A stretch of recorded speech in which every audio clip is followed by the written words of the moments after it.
Ya, vi ile tuan nei tai fo ta donu ya o le fo wata yai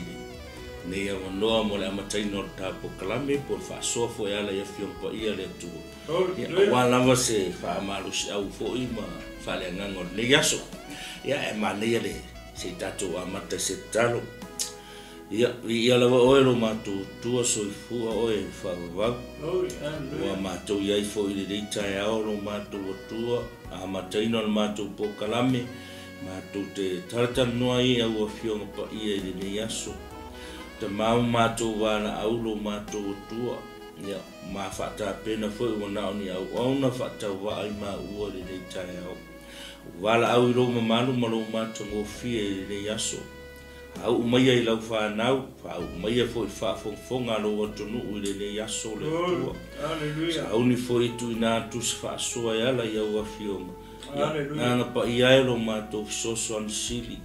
ya fio mai oe fa matara loto yo mato moto se ye fa manuia fa fonga lo wato no o sa moa ile ne yaso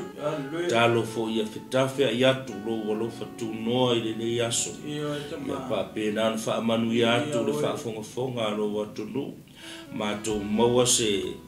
feilo inga fifie ala ya wa fionga ile ne yaso le tu ia tele lava sowi inga le tua matu talo tapua inga Samoa le yaso se e fa manuia ia lo lofa malowanga le ia te lato matu talo fo ile tua le ia la leo le TV le tai au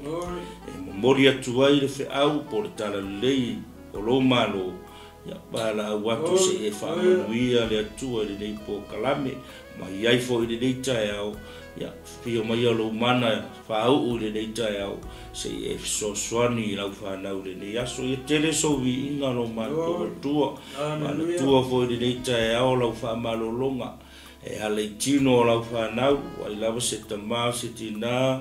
o se uso se to fine va penale tua no momia la so swani le nei tai au ya ma tu wala watu lo mana fa malolo e ala suafa o Yesu ke viso ia pa yatu lo mana pa yatu awa ngalei o awa lofa le tua fa malo lo no tino ile nei tai au ia tele so wi inga lo mato tua o no lo swafa man malo lo mato li fa o Yesu o matalo vana awa tua amen amen ia vi ele tua nei tai fo tonu le fo wa tai tonu te me amata tapo kalame ne yaso ya fia fo i de tai au ma ua fo i ma suka nei e uso nei ma no fo tu nei tai au ya ma te fia nei tai au fatalo fat ile swafa man malo Yesu ke viso ya te ole uso ma to fine o tamama tina ia fa pena fe lavo e mo mai ai nei faso ya katalo fatu ya joe i de swafa malu Yesu ke viso fia fo de tai au fatalo fa ya ona tofia le tu de tai au ya fa manuia le tu ai la sunga ya de ngata lea ia na yo tatu tamama tua ya tai tama nai yo tatu matua na yo sina ya fatalo fatu ya joe i de swafa malu Yesu ya ia le tu de tai au ya hasta singa o fatalo fernita e o tato tonu fa fo ma tan mai ya ba tai mo le no pata ia fatalo fatu le pai o Samoa mai la veo na mo lungo se ia o fu na mo Haiti aleluia fatalo fatu e mai na fa walo lo tapo inga nei tai fo ia malo so manuia malo lang ia ma if fo i fatalo fatu la fa na lo pa ia le tua lo fa benau na fa de malo tu inga hau te o nei ia mai se i tu e fa o nei ke lope ia la mo afi o fo i alo mata ma na o Samoa no tala inga o tala le amen ia abise mo si o tatu watu no pene o Samoa ia fifia la mo fatalo fatu nei tai au fo malo le so fu mia malo le o sai malo le fatu to na tua ia fataro fa fo tino Kristo Amen. ia fa tu mani tai au ia me se foi o mapa angal local kingdom TV channel ia o ia se pea mul tai ia pea ia por Kalame ma ale local kingdom foi le ia so uma ia mana por Kalame fa solo idea so mareaso ia malo so fu manuia malo la mi ma ia in the daytime fo ia mare ma fa lo ia se padaro fu pule pa dia tu foi tu sai malo so no malo te lai ngana so pasta ni tai fo ia ma fu so fu lo so male o na le tua tanto foi no le tai fo le lo fu male ma le o tanto te pa ulan ia malo so fu manuia pas ia ia le ia ia le tu ni tau ia o te tonu ia o na fo wai lunga nare ta tu si fai tau ni aso ia e ngata fo ile o le au tu fa pena tanto wa ai tanga ia de aso e fa pe o Yesu o le tu maleola o Yesu o le tu maleola ia o ta tu si fai tau na le one sumatas ia ma fo so tai ia ta ngola va o e to fai tau ma ta o foi no foi ia ma ta no e to fai tau a to ni ta ia fa ma au ia le so so ni na ia tu ia hasta be to fai so mana tu tau tu Yesu o yo tu ma le ola ia le ai cost le ai o be ia tu le so mai ya amen ya ma nei olo ya ta tu fai tau a sei ma ta no fi pe fai tau atu ya upo le fio pa ia le tu nei ta fo haleluya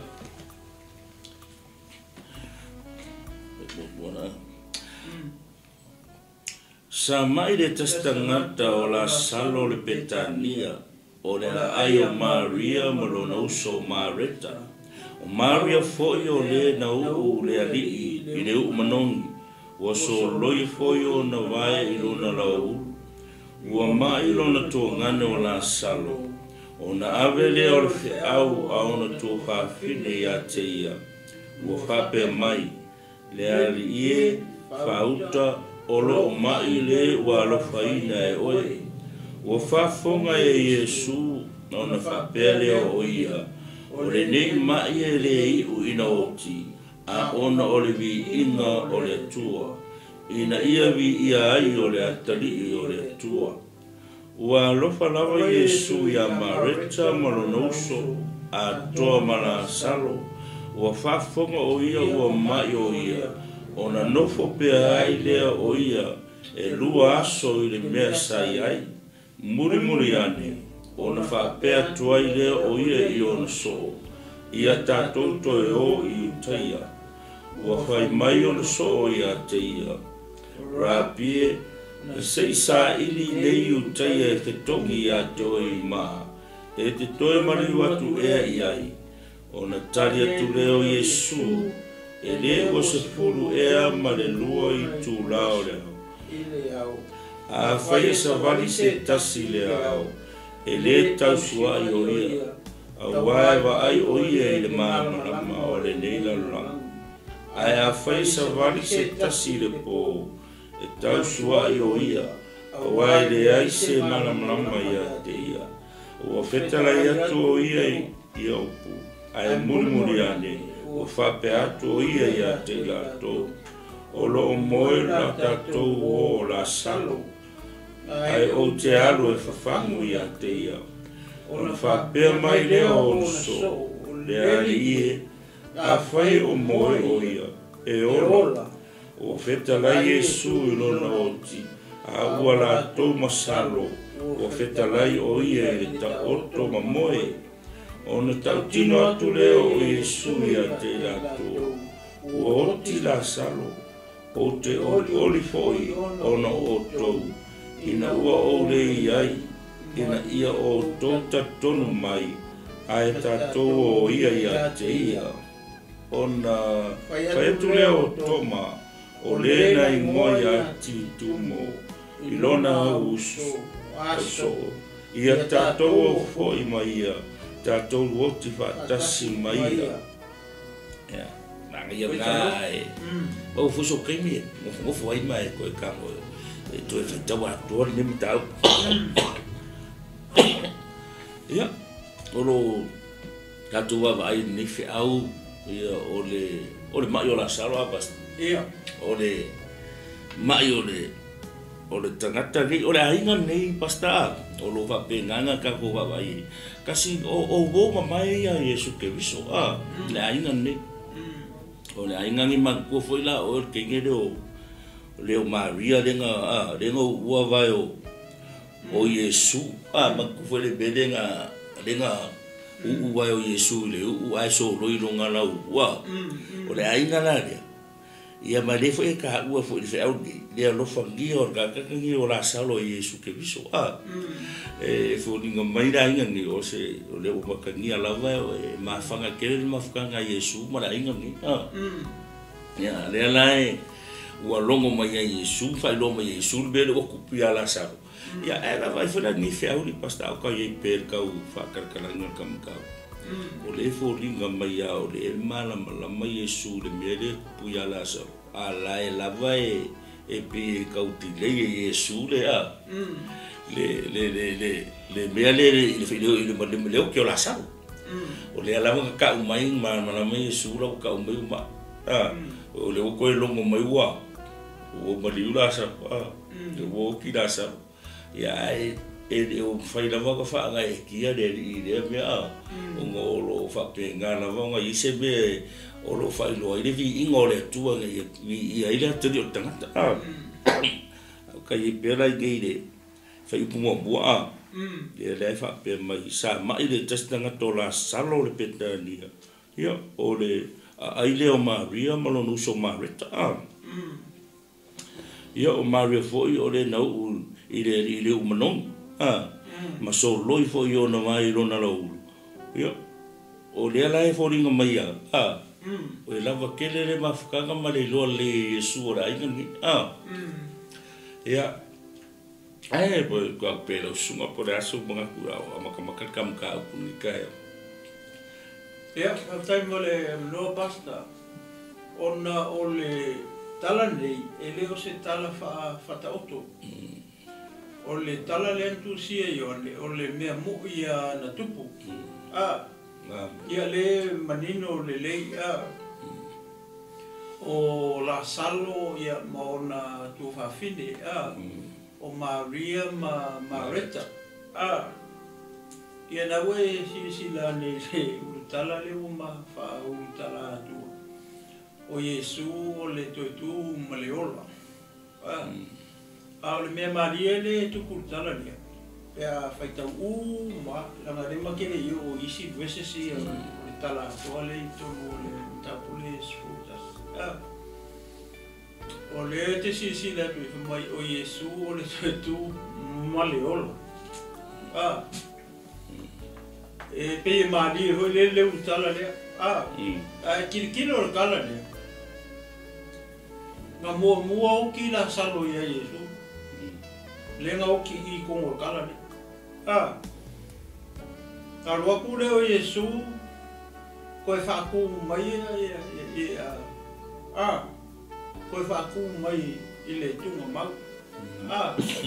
leo ngai ako ki kilo I Maria I o le tala wai kupul mele ele mariu Yesu kai mi le o le Yesu langa ministry nga vai mele o ele nga le Paulo se tangata na fatu Yesu a Yesu langa ministry ia ai manatua o vai le utala pe e mo kupu mo feo ki le ori e faku Yesu a fako Mario Yesu I tu atu ina o fata mu langa ministry na sa fai e ka kilo la ye le aile ka o petani o le aile la salo e lo foi la salo mo na tu fa fini le tala le fa mai ole ole le ka mai le va o Jerusalem ma Betania fa ka le tu si fa Betania fa mai pe lua mai la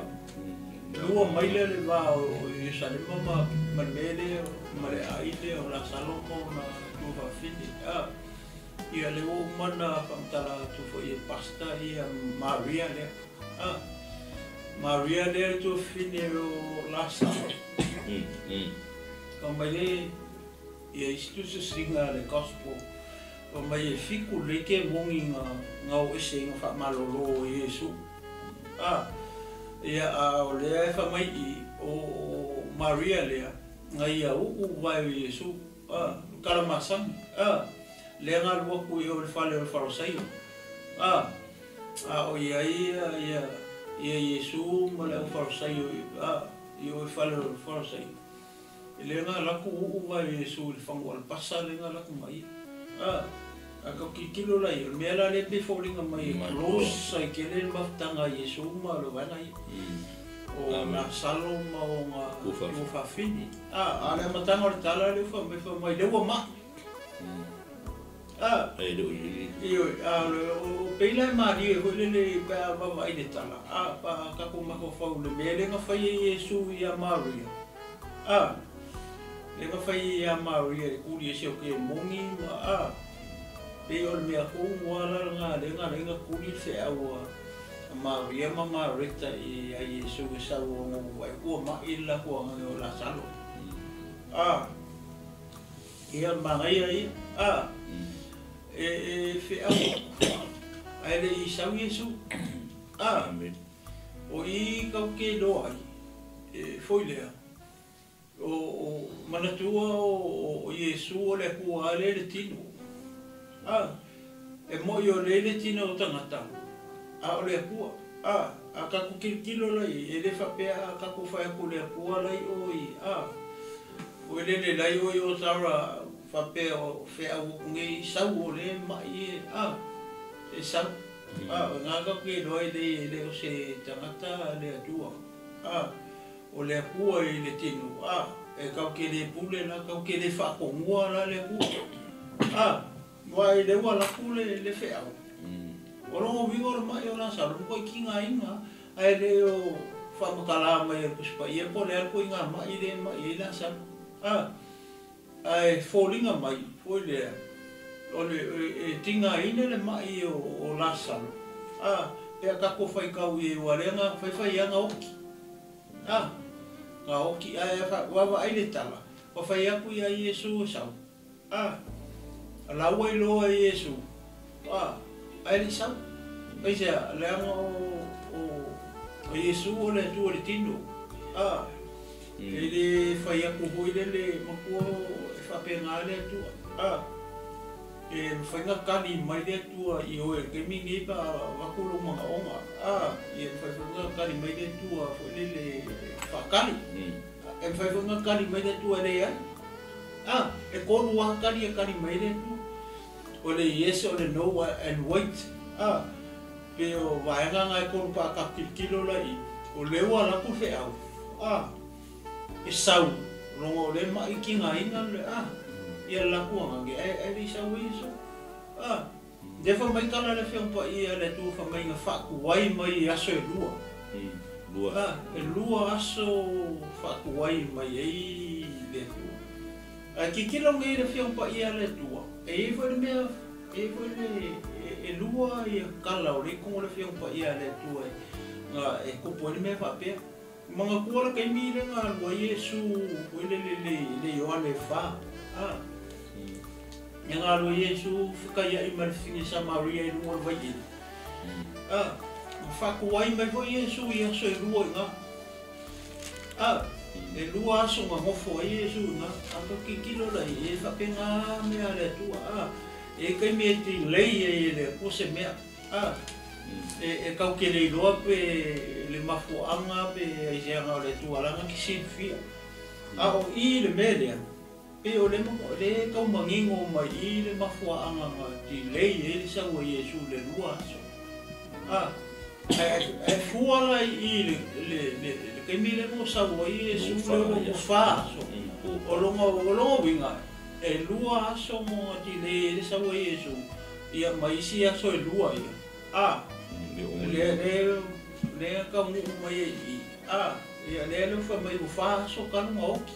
pe fa so kan mo mangkang makua o le ku fa yu kai ele ova ku ko mas fikus fulu rua i ku lai e ku o nga kai lunga o ka ku nga fa yu tai le e follow up ai fo ia ka Middle East fikus rua i ku la ku lo ku ma la o mo ko i mau ki ngole le ia woki le fa mai o moku mai ali o se ku lo o i ko kongu o le fiku sulua i kula ia nga keu lo le le pe o kako nge nga po le o kako fai le mesa fai e ai ku piko ia so mamua le me foi le o le kui vai la au kui vai la au ia le se ku fa Israel le ku ma o le ku fa ai ku piko le me foi le o le atu lala o tangata o le kufa Israel ma le fa Ukraina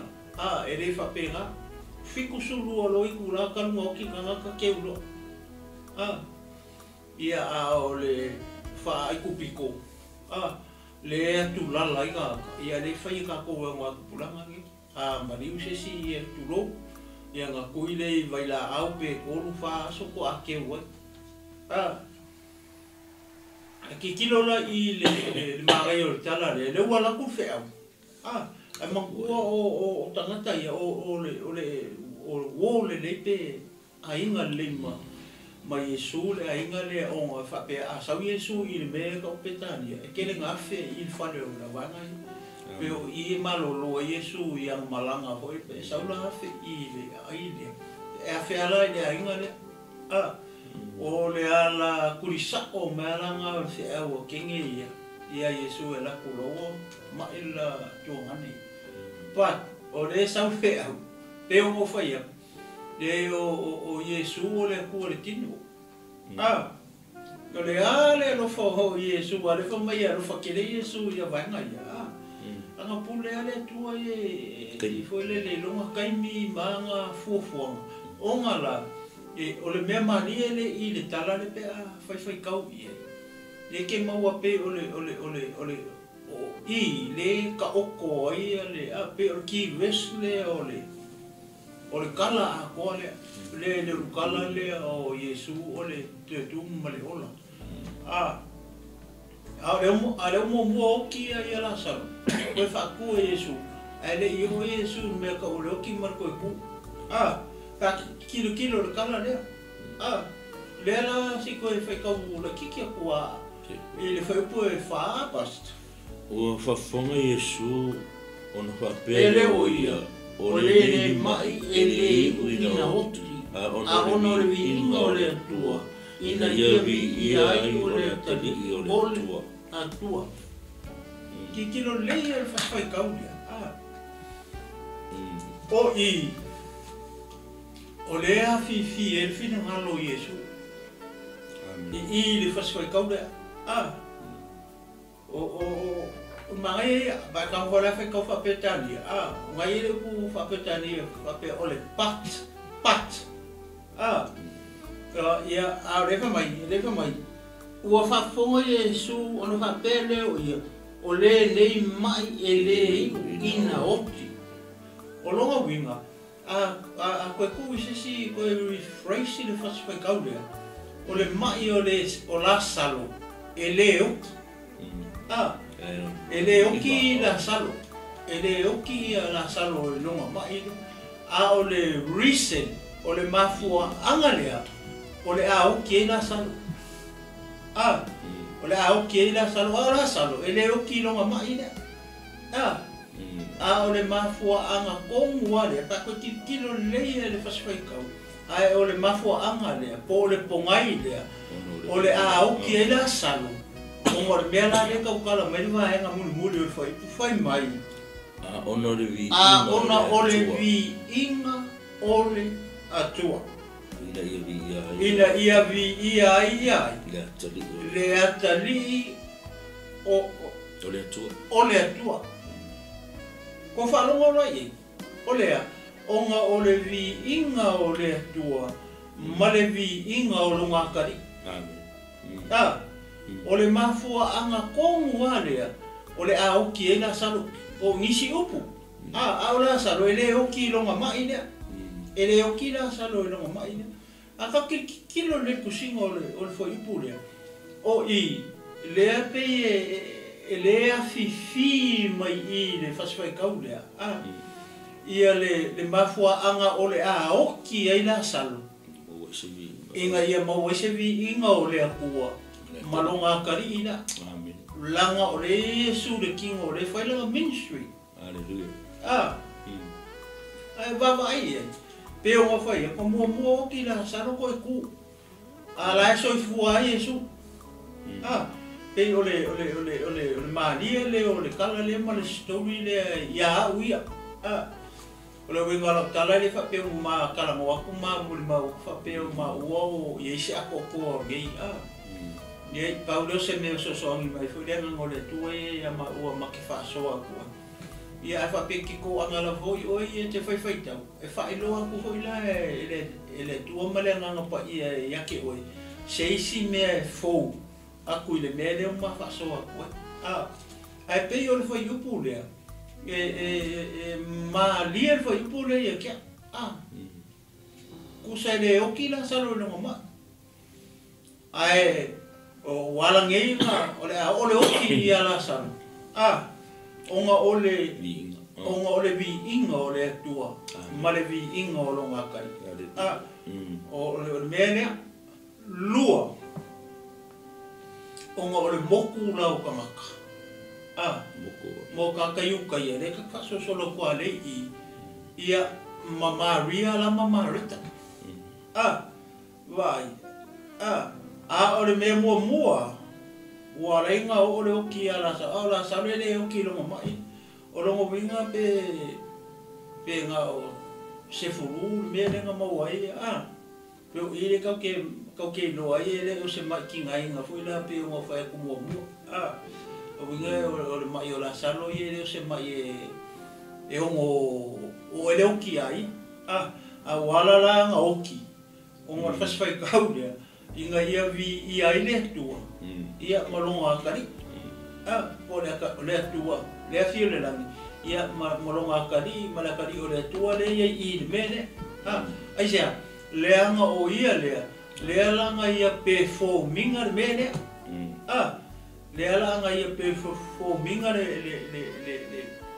hoi le miracle le o ia le langa exercising le power male va venga le la fai wale fai eses o Yesu o le alo o le pua le nga kau kala dia nga lainga ko ku mai la salo mai ku ma sa no le ina lo fa mai e fa mai wa lo fa la Yesu ia va mai Maria Marita ia malasan le ngolonga inga le ang fawo ia le afe ai ma kola le kala le fa mai o ke mi le o ma fo inga fa o e a fo ile Maria vai o Yesu na le fa ma kala mai bombo kupun menga o uma kupun menga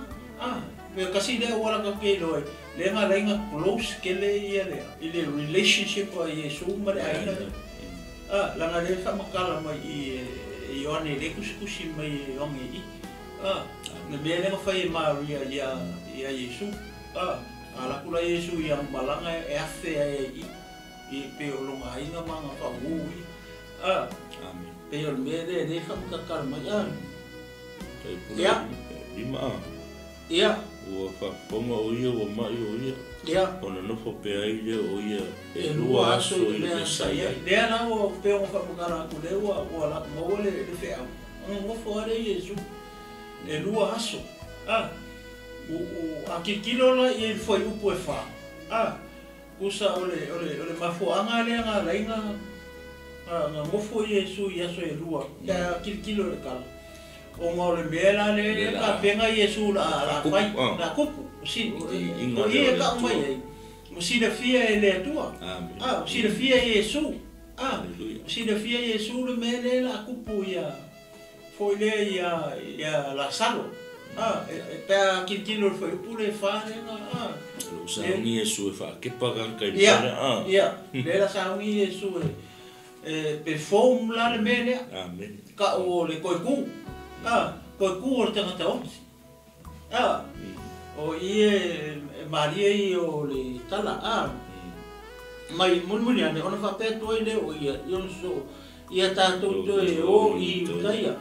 o fai mai ona so ia grapi na sei sa ili nei utai e toni ate o i ma e to mani wa tu ia ole fe Kamile le wa fe kala Yesu mo so fa Yesu la ko o i ukai ia le fa mai ia so ia ka ko yo ko nga lama ge o e ko ki ukai ka o la ka ko yo ko la ia a manga ia o nga le Yesu le me o le loto fa mangalo le wa ka o mele umi le kalunga Pero winga o winga ikako I waenga I mo loto fa mangalo ya merisi meri pasta dem fayala kupu ka winga ngai ma la ngai ole bere ia le afe me do ri sa I ringi ya o ya ka o ma ya le la ko fe mi ka ko o ya ore aki kilora ye feo ele kai ya ku put ka winga ma area se no na no le mere wo ko fa inga Yesu so la ku le si Yesu mere de ai fai Yesu mon mo ki ngon bene ia amen praise the Lord ia peore le wo ka mai barwa wo fa mai so ya te ya ra pie na se sa ili nei u te ia toki a te oi maa e te toe mali watu e iai e kamari ona tari atu leo Yesu e le wasfuru e male luo na I tu waso I le au fai sa wari se tasi le au e le tau sua I oia a wai wa ai oia I le mara malama o le neila lola ia o le kaukala Yesu le tangata ka ho ile ka kai ka ula malama o ka ka la o le pomisa le wo ka mai sui ku la ka no ngala malama le ori ma ka fetongi sui ma le wo lo Yesu o ke le wo ko o mai le fi su kasia ia o fetale to ia o pu ai murmuri ane o fa pe to ia te la to o lo moila tato o la sa ai o te alu e whawhangu ia te ia ai ala le whaipu le pasta o le whamai Yesu o laia o lai moi ia ko le asau so songi ko le pasta I le upu le kala Yesu I kuma o lai moi o le moi hoi le o le moi le po amen o le ale ko inga mo le ka kala Yesu I tai do suma mangia le mero o ye ka ko ka ko ile fa puma le fa be su te alu e ka ko o ka Yesu o le fa mu ya e ka ko wo la sa lo lai moi e o ki le ngala ka mo ya yo mo ko foi la ka ko yo fa ngo le tu se ka pe ko fi o ki foi o ka ko le ka o le mo moi wa ka ko le ko ku mo I fonga le ni ngol pu ko ku mo ye o tu mo la mo moi ia e ngo winga la o le fe kala nga Yesu o le ala vai fe kala Yesu e le o ki ala sa e le ngo fo ala sa lo ku ka mo ko ku mo ya ala sa le fe me ko fa ngo la o la mo la sa le mo winga le fe awala ki lo ye de ko ku mo ya ala sa lo I fe au le o le vinga o le atua amen o le vinga o le atari o le tanga inga ia le whapenga o ngā le o la wapuari ku ngā mau o le mga kuma o le waenga na o Maria Marita ia makanga kayuka ia la fika ngisi yo o la po fa Yesu o la o i la ki la sa ya le ai ongo le vi inga pe le vinga do kara o le ukunga le ongo le vi inga o le atua ma le atri o le mealinga le fika la fo le Yesu le fe ku yo so o le ala wo le i o le wo ale fa lo mo fika le Yesu ka ko wo ka lo fa la sa ro winga e ka umenga ele o que ala sa e mo ia o que ala sa ale a ko ku me ala sa ia o mo di ingore tua e que de ala fe aula e mo ni be ile ko ku ala sa se ia lo e kanga o le ia Yesu le pule ko ku e no ka amen o le ia Yesu le ko ku marola le ala e fakari mai kan kai le ro kan o le mere la ku pura so la ko wa ai se va venga mo ka ki era so o le ko ku me kan ka lo wa fa so ku ko ma o le ka wa a ka ko ma no o le ma no le o le ka u manga ka ka pa ka ko e fa la ka ko ai busca ka ko ke pungai ka ko ai go mari diu e ka e de ma fai ka ko e fai se fai mo ka mi de wa fa ya su ka fa ke ku ngama la ka ke mana mo ma mai me ku pu pe ka ko e dia ku ngama o le ma ku ma ga le mai fo e Maria ma reta ma u pa ka e de ma po fa Yesu ya la ko le fe ko be se ma ka mo po fa o le ke le ana ka o le nga ka po fa e de o loa le sila sanga le mo Yesu o yo le ko ku ma o la nga ka i le po fa o le ma fo manga o yu ka ye le fa ma fa ya Maria Marita ma le ka mari o le la ke lo nga le o po fa o le o la ko la mo mala ka si la nga ka o ma ka ngai po fa ai se ia la ko lo Yesu e nga ka po fa pe me ia po fa pe po ni mo pe po e ko ku se ia i loa o le ka di o tana e ia le ka di o amen ya vi ela tu ma ye kele le ku la ngale o e ka fa so o ile upule o le moi o le moi o mai o fetara ia tu ia o em le mo fa pe atu o ia o lo moi la ta tu o la salu ai o te alu e fa fangu ia te ia o me le fa kusulu o na fa pe mai le o na so o le ni a fai o moi ia e ola o fetara Yesu i lona oti o le kasi leo upo e ave i le mele ka o le oki o le moi ya o le moi le mention Yesu o la sal o la welo Yesu oki ma kua ka ngu o po fa po ka mo mankan amen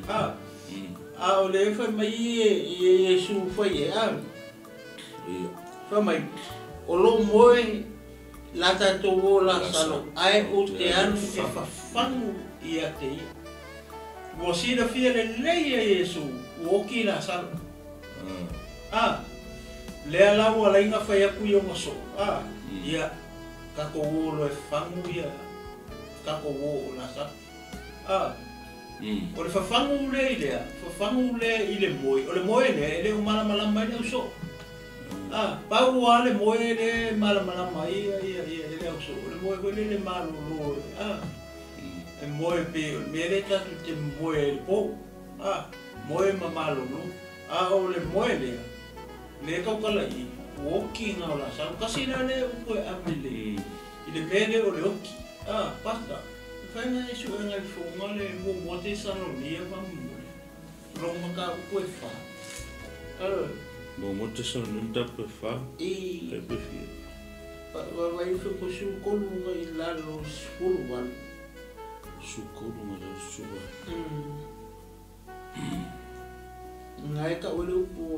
la to la ko ye mo ko ku mai. O te loto nei e loa le au soe. I le mata upu i o moe. Ia. Ina nei o tō whanua noa e pei o isi e le aiso la tō whaaboi moe. Ia. Sufa. Ia. Wa a whai tātou te tari tonu ua mariu Iesu ma toi tū mai. I whape fo i ona au maia. Ia. Au maia e le atalii, e le atua whaatasi maia. O e mo moe ona o Iesu. Amen. Le ngala. Ki whiwhikora ki wela. Ngā kai au mo moe ona o ia Iesu. Ona o Iesu. Ma tō te whai atu fo i le nei mea i atu o tō. I le awhionga le li. O i tātou o e ola, ma tutoe pe a whio mai le atari o le atari. Tātou tutoe mua i e. Tātou te le mua. Tātou te le mua i e o moe. Basta. O le saa ngai whaikau. Oi waila i e. O le ale moe le kaukala e te saronia le. Kakala e. Kaka woki. Po tangata le mo moe i kunga mau. Kukusa lea ma le moe le o moe e la salo i. Amen. O le moe hoi la salo. O lai moe o lai ai. O lai ai Iesu. Awa ngapa pera e moe le ia Iesu. Ia e lunga koe. Fai e Iesu ia le vavenga le. Kusa o le moe le kaukala i Iesu i leu fai o ngaso e o whawhangua. O lau oki la salu. O lau sira while leia e Iesu lau oki la salu. E fuara i lunga fo i upu e whalenga ma whai akua. Whai kau akua. Whapea inga ia vi i ai le atua. Ma vi i ai foi ma le atali i o le atua. A leo saulalo i le whaswai kau le lau whakulo i Iesu i o so kako o. Kako e whangu i a kako o la sasa. O lai moe. A le waku i mawhawhau o so o Iesu. Le lau ke ku whesirisiri i a Iesu. Ko mai whape mai le ona so o leli a whai o moe ia e ola. Pe le ukau kulou sal mawhawhau o le au so o le a le ala ukau sa o lo e Iesu i whai pule skul ko. Ma Iesu, u whetalai Iesu i lo oti. U oki la sa. Le oki la sa, lo lau moe. Amen. Pe upu i kasi le upu e amele mele o le oti, o le moe. Le kau whamaramalama ko Iesu, welele i ona so. A ua la tau ma o whetalai o ia i le ta oto ma moe, o la tau masausalo. O whetalai o ia i le ta oto ma moe. O na tau tino atu le Iesu ia te la tau oti la salo. Woki. Ai sian pe wala inga oki la salo. Onga o se vi inga o le tua malonga akari. Ne lunga i fo i pue fa. A o la salo e le kaunga oki no mai. A wala onga oki la salo. Onga o se vi inga o le tua. Ia malakari o le tua le lunga fo i pule fa. Le ala ua fa mai sa o Iesu i fo i pule e fulu kolu. Suko. O whetalai atu Iesu i lona oti, a ua la tō masalo, o whetalai o i e ta oto ma moe. Ia whaipula e sulfa, o na tau tino atu le Iesu i a te atu ua oti la salo. Oki la salo. Ia, ngā waiholo le i la loa. O te oli fo e ono o tau, ina ua ou le iai. Ina ua ou le iai, ina ia o tau taritonu mahi. Ai tātou o ia i a te ia. Kasi la le mea? Ina ua ou le iai. Kasi la le si pon, jau le mea lea. Inga ia, o le mea i maari e le mea lea. O lai oki la salo yu. E leo i loa e leo malama e le au so, ngau Iesu. A le koma Iesu i le fuaipulea. Ua fia. E oki le ia. Ua oki la salo. A e leo iai. E leo iai. Ala me le ka fai su e ka fa malama ko le lo auso. Inga ia la ko karikong. Wai ke le me ia o le ku kong o le kala le. O le vi ngo le tu o le vi ngo le kali. Ia ko fa karikong mo le wari. La ngo la salo la o ki o. A le ila ko. Me la le ko mai o ia Yesu. O ngai le o kai mi le ngau ki salo ko o le me la o ki la salo. O le I mo so. Me nga le kau kala le foi pule sulu lima ina o le iai ina ia o tou tali tonu mai ai tatou ia tia kali komu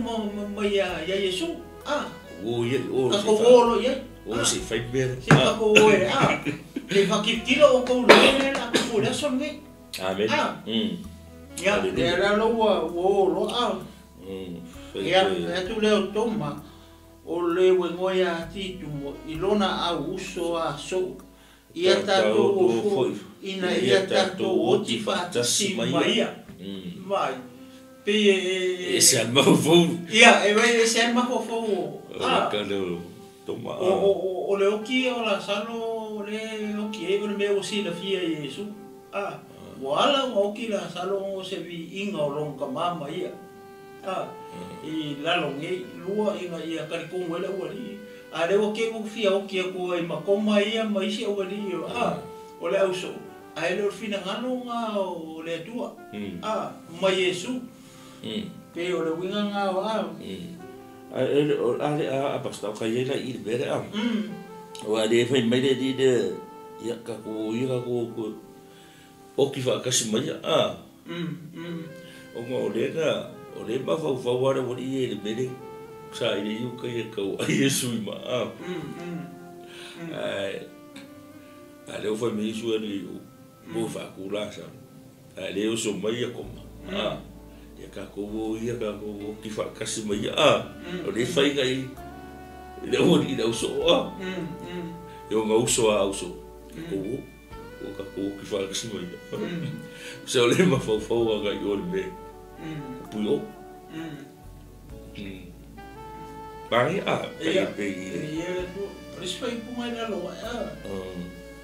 sufiku o atu Yesu ona sirfia le wa sofa o ia I to mau basta ta un fra kike I paspai kaule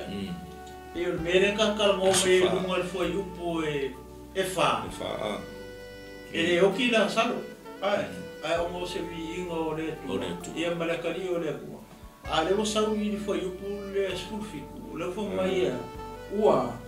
o pova o pofa I le tungama o le simele I fa me o sina fia Yesu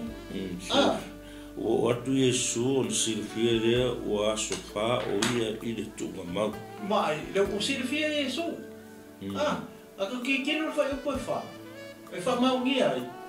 dia upu ia o Yesu ona ka ukara upu ele o kina salo le mai ele ai o se vi ingo le tu te ma se vi inga o lo makari ale o so mai I foi le o kina sa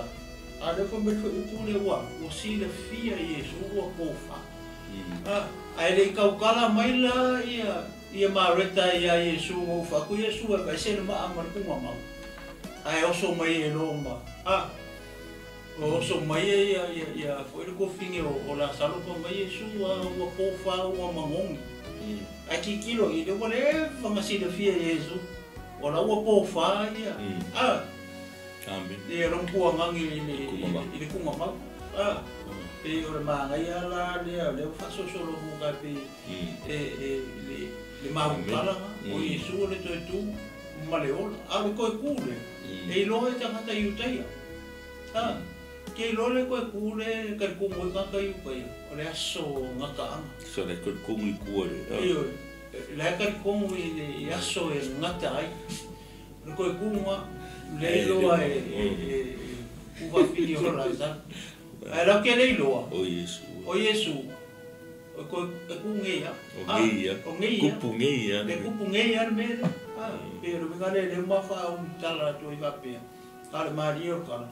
le anga hoki la saro ko ku ala so fu a Yesu la ke mi ola ministry ele yo ke mi le ngomari o Yesu mo ko ku ku so ye ole pe ole Maria ole kalale amen ia ala le si va ngale ia to telefo i te o atu ya Marita Maria ina ia fa ma fana ia la o no la tu ngani o fa longo Marita o mari mai Yesu ona lo e na te ia te a o no fo Maria le fai ona fa pe mai le Marita ia Yesu le e ana e ni po o le oti lo tu ngani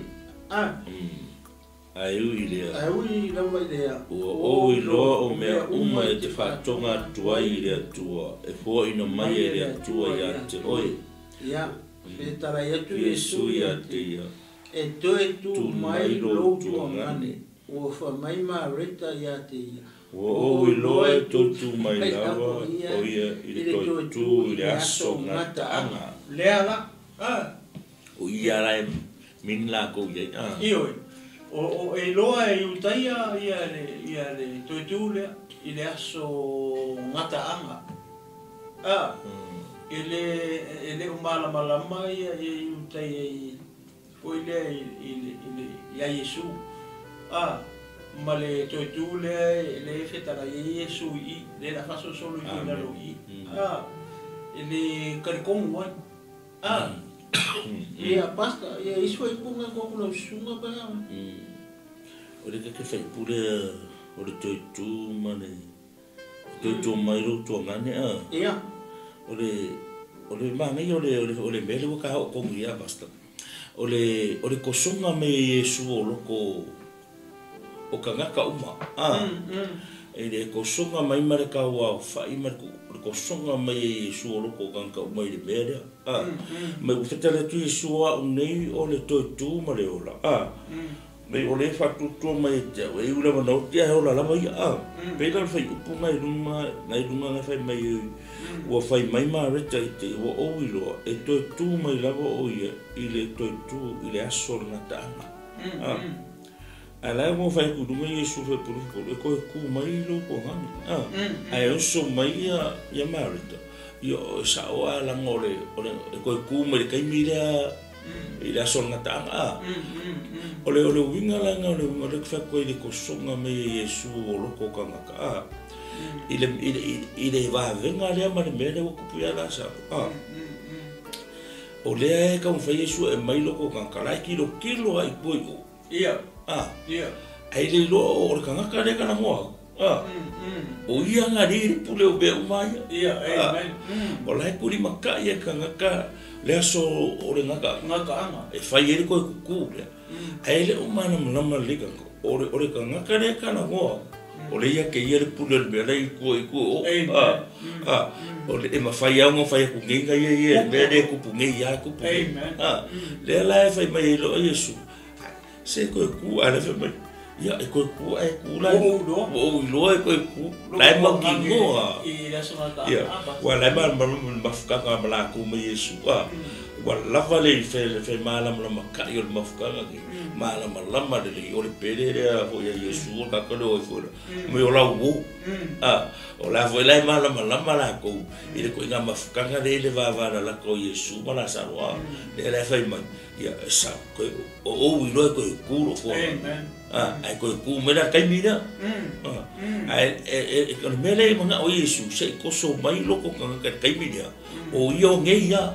ku pu ngeia le me ka o ko ku ma ro le ko eu fo le me la ku ko ma le pu le ku ngeia o le pule amen que el pule ko so la que el pule e ka mo fa kula la sa lo que le la fa kan ya la ko e o Yesu ku pungi ya e ku pungi kan fika la ya ku puron me ya o le me la ka ma mo mai e fa lo fo ya fa lo mo de malo la tonu o Yesu la ye el pule amen le pule le o la mo le ma ko fo Yesu lo lo ngali male mang malo mo di tunga mau male o le wo i longa lima le wo i longa au me uma o le mena le ka fa mala ma Yesu lo ko ka se o ia o le ko ku mo le ona e le fa ka dia ka mira e fa mo fa ngai ya de beri ya samba isso wo ia so ka ye ma ngai ya de fa o le isi ai ale pi va vai ku le i tala le o le mana o le Yesu i le mele ka o ka kom a wa le ka kom amen ka te upu ya Yesu i a ele ka kom ke le vai le mamalu aleluia ka le ka kom upu ya Yesu ya mareta lenga o mareta lenga sau pa Yesu anga e mangu e ki ya longkuanga pera fa ku Yesu e ko ku longkuanga ai o so mbe ko ku fo le aso mata ama va que era ali pas okay ia vai de cara le pila o fa kauka me anga ingi ele o ki lo ko ma mo Yesu pe ko mai ya sa wa fa ko por me anga pe que le ya porque ya ele ko mai ya so ya lua so le fa ko o se au ka ye lai o se o ma le fo ile mo ka ko o ke usano o le kele o ka ko wa nga ka po fa iso o ka ko langonga mo ka ko manga o le po fa le winga o ka le fa lo ke le ingo le va ia ngai o nga ka ko ile fa mai po fa ele o e mama na mo Yesu ele nga ka ele uma Yesu o Yesu fa va ko min ele wa ko e ma fai ngai Yesu le me fa me mo le fa mo ye e ma fai Yesu fa ku ngai le fa mo o Yesu le afe o po pe fia po io pe fia so o ke la sa e ma fai nga so Yesu fa va venga pe fai ya ke ni pasta la kule mo e ku ma amen le pe o le mau nga e fa ka o e te saloni e ko fia afe ka usanga kalunga moi si kuma adenga sa wa ko ku markemi iyo ngai fa mai te saloni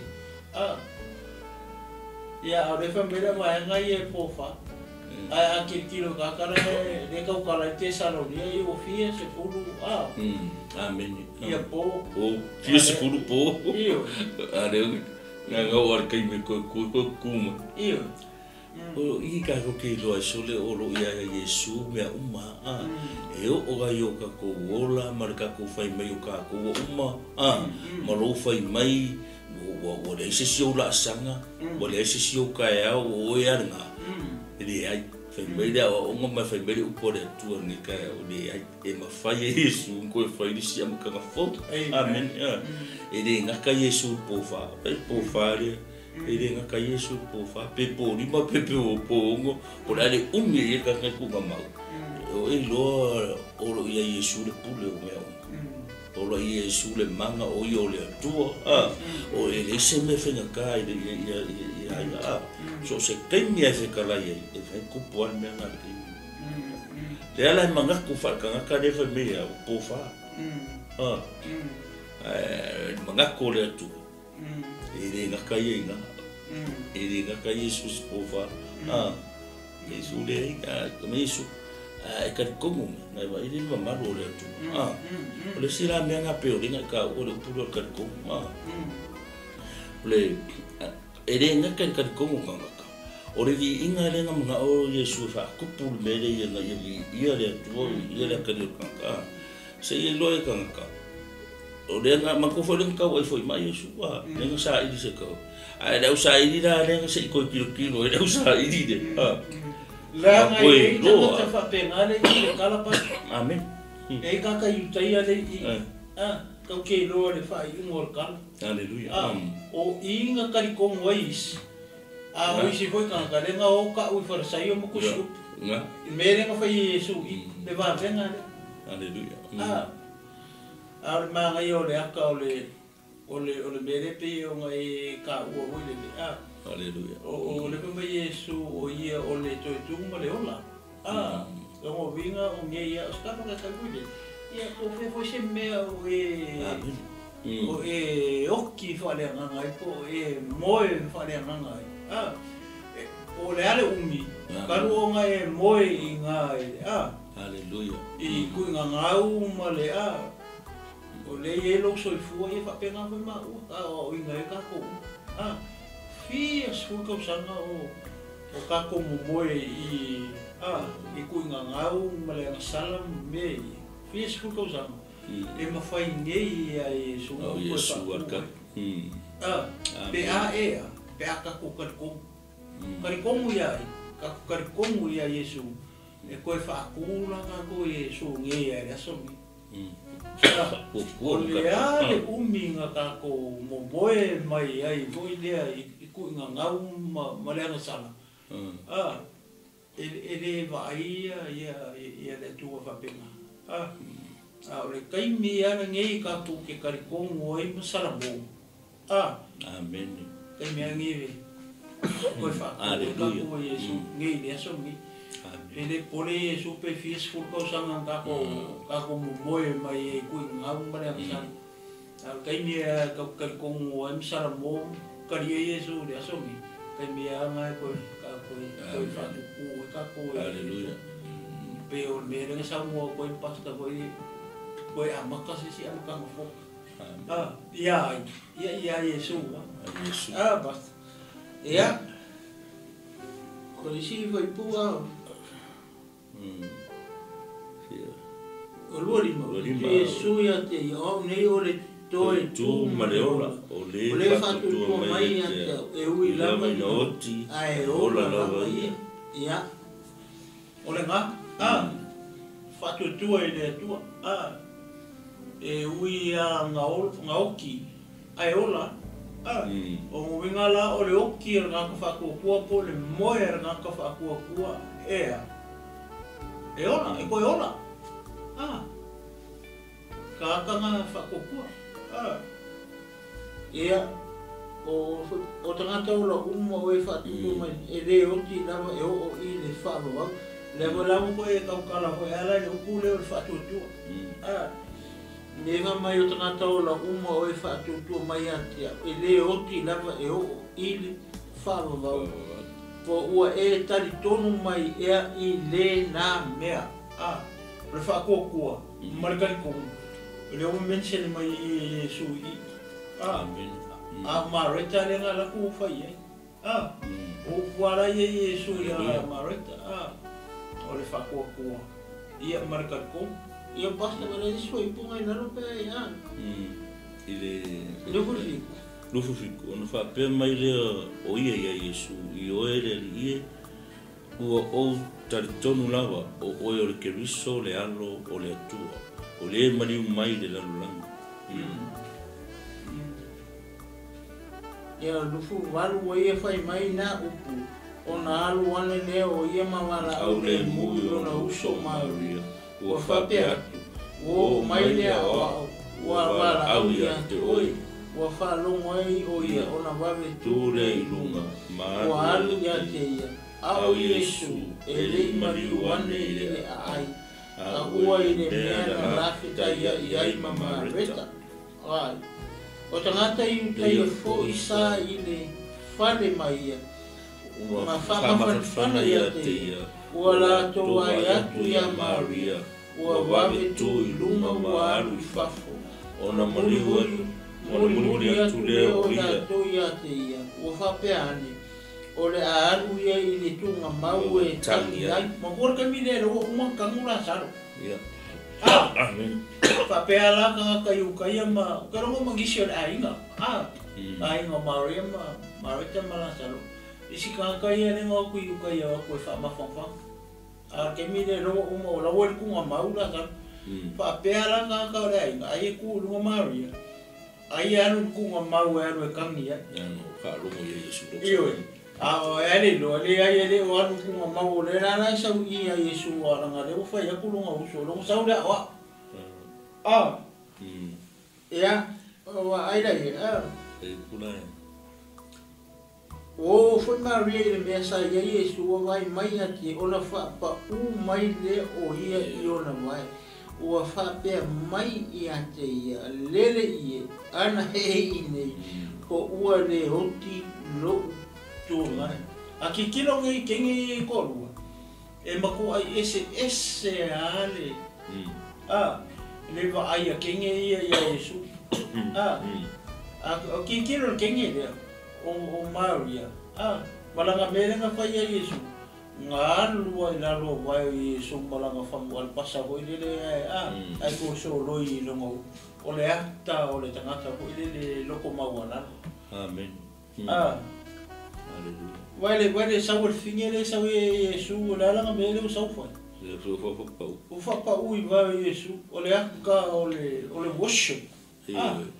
Manga ia le fe au le mai ile I winga ye fa ale Maria ese senga Maria Maroso amen sa wa fa u